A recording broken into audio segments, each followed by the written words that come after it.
මට ලැම්බෝගිනි එකක් කරන් දීපල්ලා. මට ලැම්බෝගිනි එකක් කරන් දීපල්ලා. ලැම්බෝගිනි වගේ Toyota Supra. එහෙම නැත්නම් Toyota Shell මොඩල් එකක් ගන්න.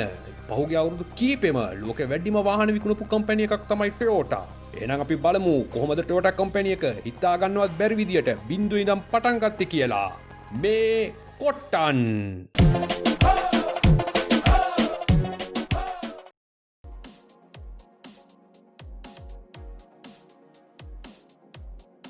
ටොයෝටා නාමය නොදන්නා කෙනෙකු ශ්‍රී ලංකාව තුළ සිටිනවා යැයි කිවහොත් එය විශ්වාස කළ නොහැක්කකි. අවුරුදු 30-40 තරම් පරණ ඉතා හොඳ ධාවන තත්ත්වයෙන් යුතු ටොයෝටා වාහන අදටත් අප මාර්ගවල දැකිය හැකි. මෙම පැරණි රථවලට ඉන්දියාව, චීනය වැනි රටවල නිපදවන නව රථවලට වඩා ඉල්ලුමක් අදටත් පවතිනවා. දිගුකාලීන පැවැත්ම, ඉන්ධන කාර්යක්ෂමතාව, මුදලට වටිනාකම යන කරුණු ටොයෝටා වාහන ලෝපුරා ජනප්‍රිය වන්න හේතු වුණා.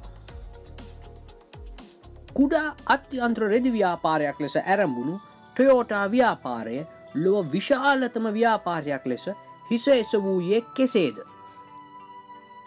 තරුණ වඩු කාර්මිකයෙකු වූ සකිචි ටොයෝඩාගේ සිතෙහි ඇඳී ගිය සීනය හඹා ගිය ගමනයි මේ.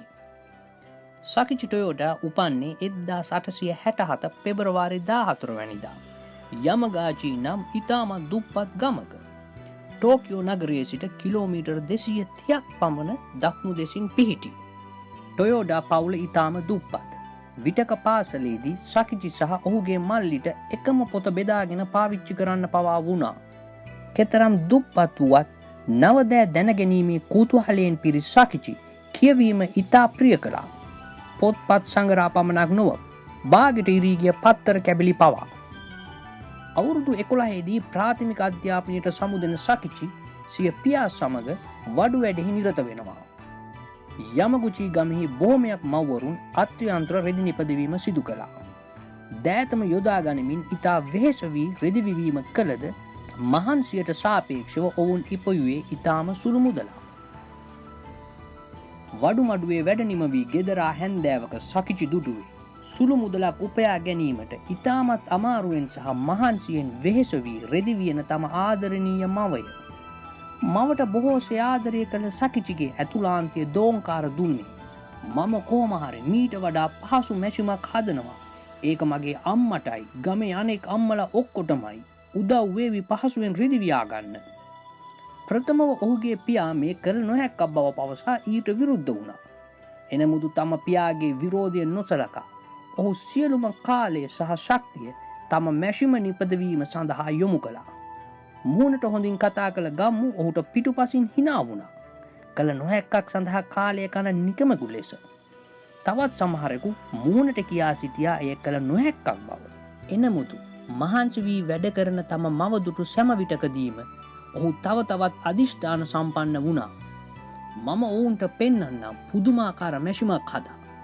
ඒක මගේ අම්මට විතරක් නෙවෙයි අනිත් හැමෝටම උපකාරී වෙවි පහසුවෙන් රෙදි වියන්න. නොපසුබට කැපවීම පළදරමින් අවුරුදු 24ක් වූ සකිචි 1891 දී තනි අතකින් පමණක් ක්‍රියා කළ හැකි ලූම් මැෂිමකට පේටන් බලපත්‍රය ලබා ගන්නවා. එතැන් සිට තවත් අවුරුදු 3ක් කැපවී වැඩ කරන සකිචි 1894 දී ඔටෝමැටික් මැෂිමක් නිපදවා පේටන් බලපත්‍රය ලබා ගන්නවා. කිසිවෙකු තව දුරටත් සකිචිට hina වන්නේ නැත. සකිචි ටොයෝටා 1886 දී ජපන් ආයෝජකයෙකු සමගින් ටොයෝටා ලූම් කම්පැනි නමින් හවුල් ව්‍යාපාරයක් ආරම්භනවා. නමුත් ව්‍යාපාරය සිතූ තරම් පහසු නොවන්නේ සකිචි ටොයෝටා ව්‍යාපාරයේ මුදල් විශාල වශයෙන් නව නිපැයුම් සහ පර්යේෂණ සඳහා යොදා ගැනීම නිසා ආයතනීය මූල්‍ය අර්බුදවලට ලක්විය හැකි බව පවසමින් ඔහුගේම ව්‍යාපාරයෙන් 1910 දී සකිචි ටොයෝටාට ඉල්ලා අස්වීමට සැලැස්වීමෙන් අවුරුදු 20ක් පුරාවට මහන්සි වී ගොඩනැගූ ව්‍යාපාරය ඔහු නිපද වූ මැෂින් ඔහුගේ සේවකයන් කැපවීම සහ මහන්සිය සියලු දෑ එක මොහොතකදී අහිමි වී යනවා. මානසික පීඩාවට පත් සකිචි සියල්ල අමතක කර දමා ඇමරිකාව බලා යනවා. ඇමරිකාව සතු කාර්මික තාක්ෂණයේ දුටු සකිචි පුදුම වෙනවා. විශේෂයෙන්ම ඇමරිකාව නිපදවන මෝටර් රථ කෙරෙහි ඔහුගේ හිත ඇදී යනවා. මෝටර් රථයක්, නව දැක්මක්, නව සීනයක් සමගින් ඔහු ජපානයට පැමිණෙනවා නැවතත්. මහන්සි වී වැඩ කරන සකිචි ටොයෝටා ඔහුගේ පුතු සමගින් නව ව්‍යාපාරයක් ආරම්භනවා. කිචිරෝ ටොයෝටා තම පියාමෙන්ම නව දැක්මක් සහිත තරුණ ඉංජිනේරුවරුවෙක්. 1929 දී සකිජි ඔහුගේ පවර් වේවින් මැෂිමේ සියලු හිමිකම් ජපන් යෙන් මිලියනයක මුදලකට විකුණා එම මුදල සිය පුතු කිචිරෝ ටොයෝටාට ලබා දෙනවා. ඔහු මෙම මුදල ජපානයේ සතු වූ මෝටර් රථයන් නිපදවීමට යොදා ගන්නා පොරොන්දුව මත. තවත් ඉංජිනේරුවන් සමගින් එක් වී කිචිරෝ ටොයෝටා 1930 දී මෙම අසීරු කටයුත්ත ආරම්භනවා. 1932 දී ඔවුන් ජපානයේ ප්‍රථම මෝටර් රථ මූලාකෘතිය නිපදවනවා. ටොයෝටා ඩබල් ඒ. 1935 දී මෝටර් රථ නිපදවන අංගනය ටොයෝටා මෝටර් කම්පැනි ලෙස නම් කරනවා. ප්‍රථම මෝටර් රථය ටොයෝටා ඩබල් ඒ නමින් වෙළඳපොළට නිකුත් කරනවා. පළමුව නිපද වූ මෝටර් රථය ඩී අකුර සහිතව ටොයෝඩා ලෙස වෙළඳපොළට නිකුත් කළද පසුව එය ටොයෝටා ලෙස වෙනස් වෙනවා. ටොයෝටා යන්නේ අර්ථය සාරවත් කෙත් වතු යන්නයි. තම පියාමෙන්ම නව නිපියුම් අගයන කිචිරෝ ටොයෝටා පර්යාශනාගාරයක් ආරම්භනවා. අප අන් අයගේ තාක්ෂණික ක්‍රමවේදයන් මත යැපීම නතර කළ යුතුයි. 100%ක්ම ජපානයේ සතු වූ තාක්ෂණ ක්‍රමවේදයක් ගොඩනැගිය යුතුයි යන්න ඔහුගේ ආකල්පයයි. තව නිපයුම් කර්මාන්ත ශාලා කීපයක් ආරම්භුවද 1939 දෙවන ලෝක යුද්ධයේ බලපෑම් ටොයෝටා ව්‍යාපාරය විනාශ කර දමනවා. කිචිරෝ ටොයෝටාට තම තනතුරු වලින් පවා ඉල්ලා අස්වීමට සිදුවනවා. ඉතා අසීරුවෙන් ටොයෝටා ව්‍යාපාරය ඉදිරියට ඇදෙනවා. 1950 කොරියානු යුද්ධයේ පළමු කාර්තුවේදී ඇමරිකාව ටොයෝටා මෝටර් රථ 5000කට වඩා ඇනවුම් කරනවා. මේ බංකොලොත් වීමට ගිය ව්‍යාපාරය එයින් වළකුණු ලබනවා. 1955 දී ලෝක වෙළඳපොළ වෙත ටොයෝටා වාහන නිපදවීම ආරම්භනවා. යුරෝපයේ නිපදවන කුඩා මෝටර් රථ සඳහා පවතින ඇමරිකානු ඉල්ලුම දකින ටොයෝටා යුරෝපා කුඩා මෝටර් රථ සඳහා තරඟ කළ හැකි ටොයෝපෙට් ක්‍රවුන් රථය ඇමරිකානු වෙළඳපොළට නිකුත් කරනවා. සිදුවන්නේ නොසිතූ දෙයක්. විකිණීමට හැකිවන්නේ මෝටර් රථ 300ක් පමණයි. ක්‍රවුන් රථය අනගි මෝටර් රථයක්. එනමුදු ඇමරිකානු අධිවේගී මාර්ගවල ධාවනයේදී මෙම රථය විශාල ලෙස රත්වීමටත් අධික ලෙස ඉන්ධන වැයවීමත් වේගය මදිකමත් නිසා අසාර්ථක වෙනවා. මෙය රථයේ දෝෂයක් නොව ඇමරිකානු මාර්ග පද්ධතිය ජපන් මාර්ග පද්ධතියට වඩා වෙනස් බැව් ඔවුන් මුලින් නොදැකීමයි. මෙම සිදුවීම ටොයෝටා ටෝටල් ක්වොලිටි මැනේජ්මන්ට් නොහොත් ටොයෝටා සම්පූර්ණ තත්ත්ව පාලන ක්‍රියාදාමයේ ආරම්භය වුණා. අදටත් ටොයෝටා ව්‍යාපාරයේ දර්ශනය වන්නේ customer first and quality first යන්නයි. මෙම දර්ශනය සමගින් විදේශ වෙළඳපොළ හොඳින් අධ්‍යයනය කර නව රථවාහන නිපදවන ටොයෝටා සමාගම කෙමින් ඉහළ සාර්ථකත්වය වෙත පිය නගනවා.